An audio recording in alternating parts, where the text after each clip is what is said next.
देश की राजधानी दिल्ली की हवा ने एक बार फिर इमरजेंसी का अलार्म बजा दिया है। कड़ाके की ठंड के साथ साथ दिल्ली एनसीआर में प्रदूषण का स्तर पिछले लगातार 10 दिनों से 400 के खतरनाक स्तर को पार कर चुका है। इस दम घोंटू स्थिति ने लोगों को जीना मुहाल कर दिया है। हवा की गुणवत्ता गंभीर श्रेणी में बनी हुई है।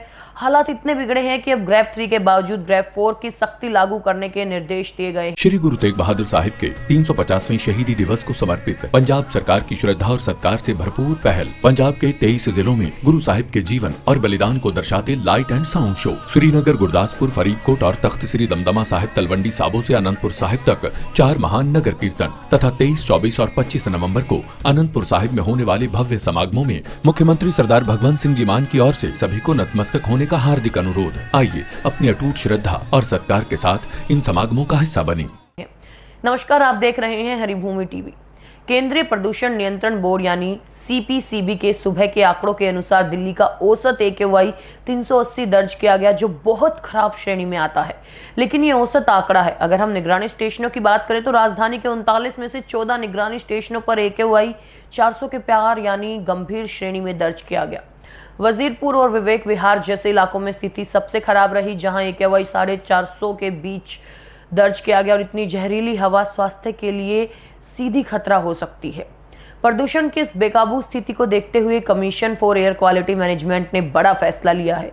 AQI 400 पार होने की वजह से भले ही औपचारिक रूप से ग्रेड 3 लागू हो, लेकिन इसमें ग्रेड 4 जैसी सख्ती लागू करने की सिफारिश की गई है और दिल्ली के सभी प्राइवेट दफ्तरों को 50% कर्मचारियों को ही दफ्तर से काम करने के निर्देश दिए गए हैं। बाकी 50% कर्मचारियों को वर्क फ्रॉम होम करना होगा।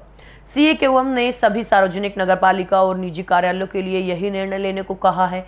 पीक आवर में गाड़ियों से होने वाले प्रदूषण को कम करने के लिए दिल्ली सरकार और MCD ने कार्यालय समय में बदलाव किया है। दिल्ली सरकार के कार्यालय अब सुबह 10 बजे से शाम 6:30 बजे तक और MCD कार्यालय सुबह 8:30 बजे से शाम 5 बजे तक चलेंगे। ये बदलाव फरवरी 2026 तक जारी रहेगा।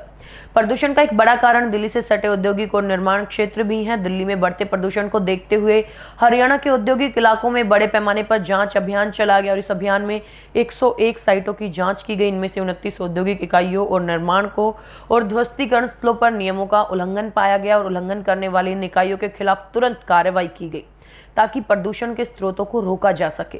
ग्रेप के नियमों को सख्ती से लागू करने और कार्यालयों के समय में बदलाव जैसे कड़े फैसले दर्शाते हैं कि दिल्ली सरकार और CAQM प्रदूषण को नियंत्रित करने के लिए आपातकालीन मोड में आ गए हैं। लेकिन सवाल ये है कि क्या ये सख्ती 10 दिनों से गंभीर श्रेणी में चल रही दम घोंटू हवा से दिल्ली को बचा पाएगी? तो दोस्तों, दिल्ली NCR में लागू की गई ये सख्ती कितनी कारगर होगी, ये तो वक्त ही बताएगा।